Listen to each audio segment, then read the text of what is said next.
Hey, what's going on, Guardians? My name is the Black Link, and today is January 17th, Thursday, 2019. You know what that means. It's time for another Bungie weekly blog, This Week at Bungie, and this one's actually got a lot of really interesting information in it.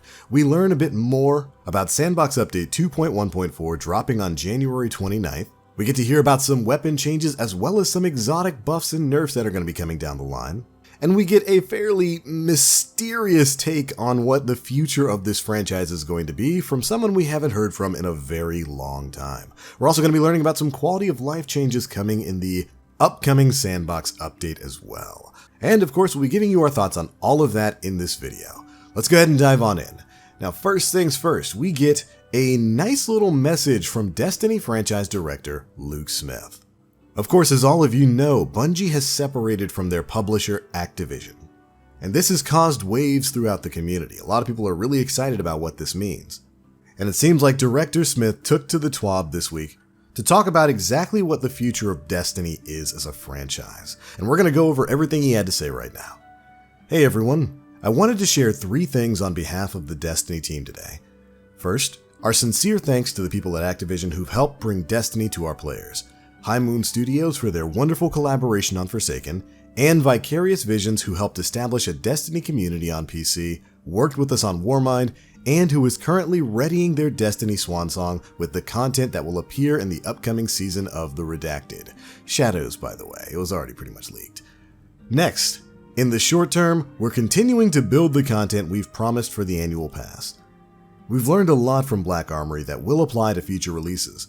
Most notably that we'd like the beginning experiences of content drops to be a better point of convergence for the player base.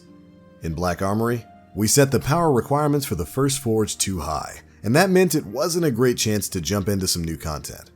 We want to find the line between new content that many players can play and aspirational content for players to progress toward.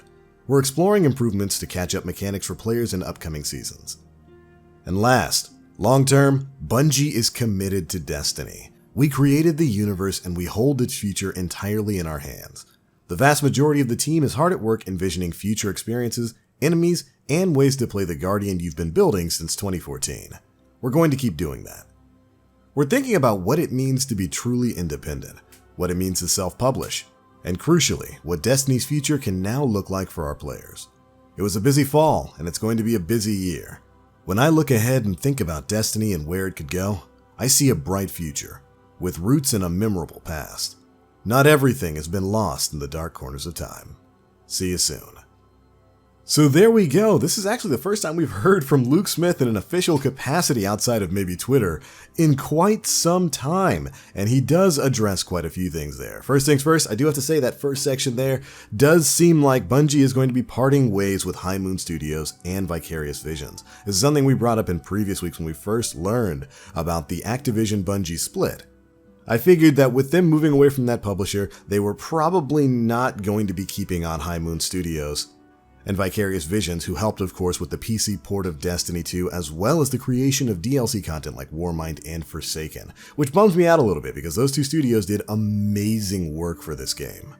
Additionally, there's been a lot of concern about what the future of Destiny as a franchise is going to be now that Activision is no longer a part of the picture. Is Bungie going to move on to other things, or are they committed to this franchise? And I think the second part here really kind of confirms that Bungie is committed to Destiny. They talk about their long-term goals here, stating that they're looking to continue this universe that they've created.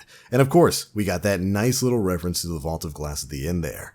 Not everything has been lost in the dark corners of time. Now, what all this means, I don't want to extrapolate too much there, but it does look like Bungie is going to continue to commit to this franchise for the long term, which certainly makes me really happy. There are a lot of things to be excited about in Destiny's future, and I really can't wait to learn what more is going to be coming. We know the rest of the annual pass is going to be releasing as scheduled, but we have no idea what's going to be coming after that.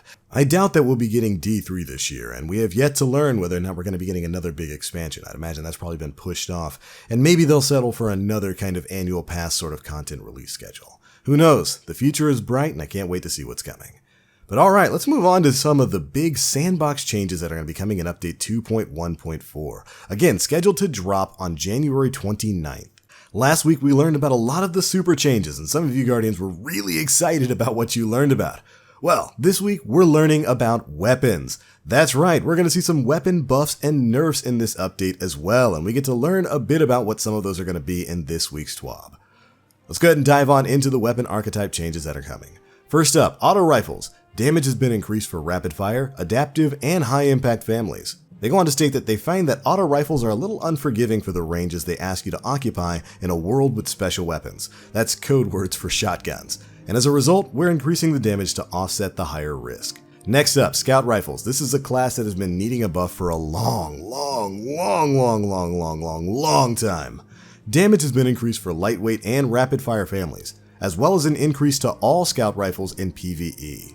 Scout rifles are always going to be on the lower end of damage due to the safety that their range affords you, but the difference currently between them and other primary weapons is too drastic. As a result, we're reducing the size of the gap. This makes me happy. I kind of wish we got some hard numbers in here, but just knowing that we're going to be getting an across-the-board damage buff to scout rifles in PvE and an increase to lightweight frame and rapid-fire families in PvP definitely has this boy smiling. Next up, sniper rifles. They've increased the damage on the rapid-fire archetype to be able to kill in 2 body shots. Huge change. Although snipers are still finding success, we believe that allowing you to clean up a kill easier with a sniper rifle will allow the sniper to have that success at more ranges and in more situations.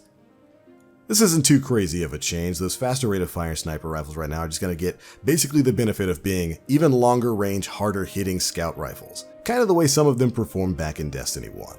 I've got no real problems with that change at all. But oh boy, up next we've got some big exotic changes coming down the pipeline.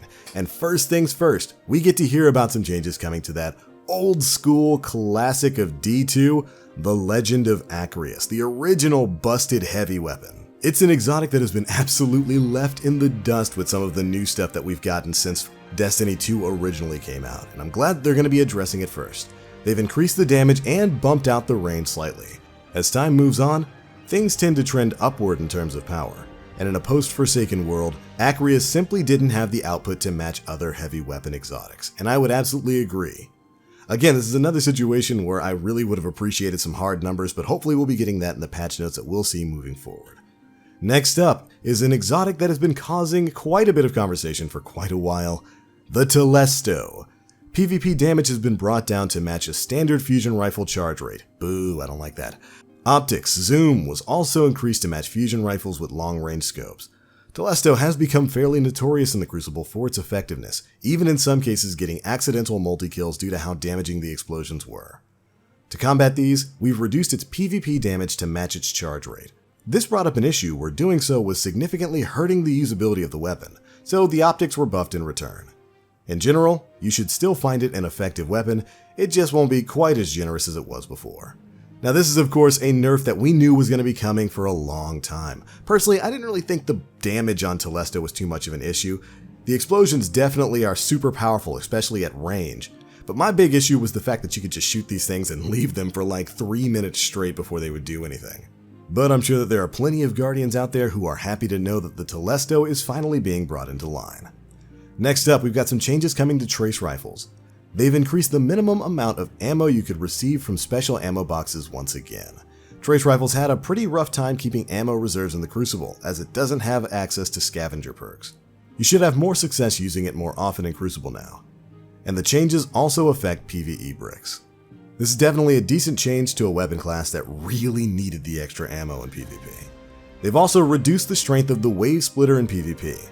After the ammo changes noted above, Wave Splitter had one of its weaknesses removed, so we've opted to bring it in line with other trace rifles before this patch hits the public.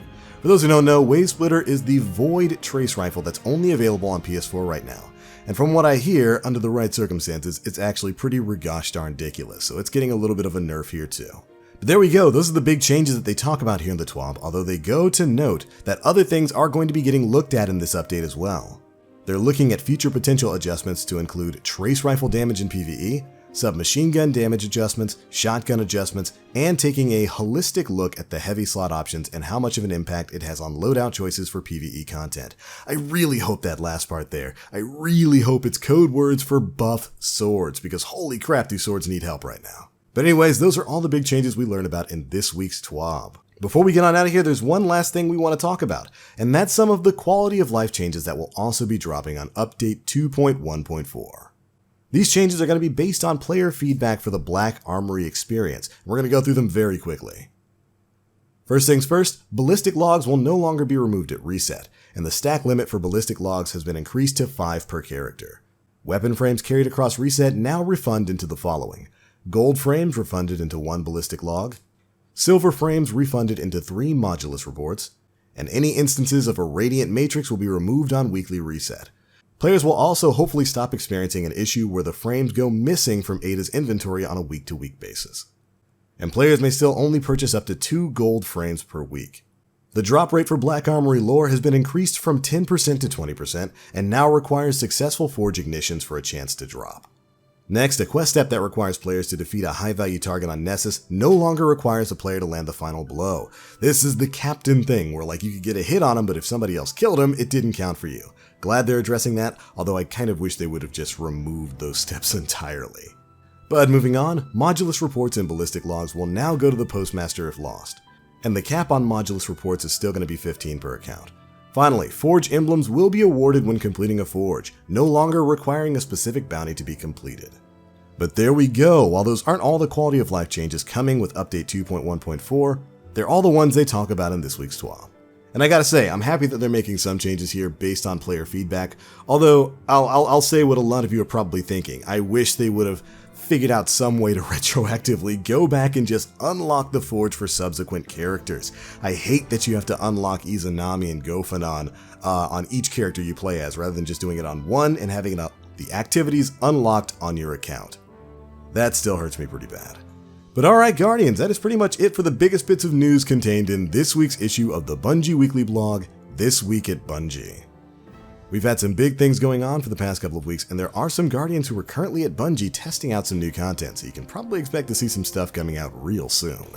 But anyways, that's all we've got today. Those are my thoughts. Be sure to leave me yours down in the comment section below. How do you feel about some of these weapon changes that are coming? What are your thoughts on the future of the Destiny franchise? Where do you think they go with this? What do you think the next expansion's gonna be?